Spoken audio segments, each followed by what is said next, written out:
To begin, you'll need to locate and close the water shutoff valve for the unit and set a pressure of 45 psi on the regulator.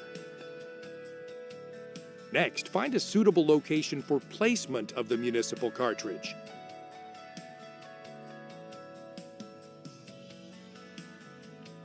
Keep in mind that the cartridge could be mounted or freestanding inside the junction box.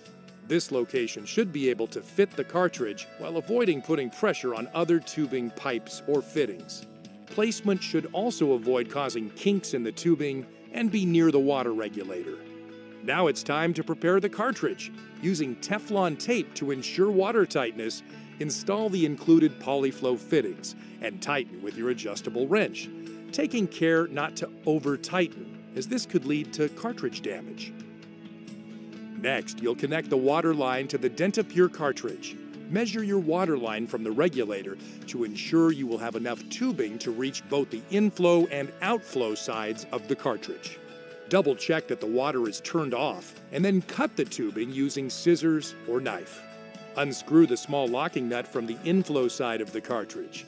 Refer to the arrow on the cartridge for flow direction. Slide the brass nut over the tubing to be connected. Push the tubing over the brass fitting and ensure that it is completely seated. Tighten the brass nut back onto the fitting. Ensure tightness. Prior to installing the outflow side, you'll need to run water through the cartridge to purge air and remove any extra carbon particles. This will prevent the particles from entering the dental unit. To do this, slowly turn on the water supply until water is flowing through the cartridge. You should see the particles clearly, and they will dissipate quickly.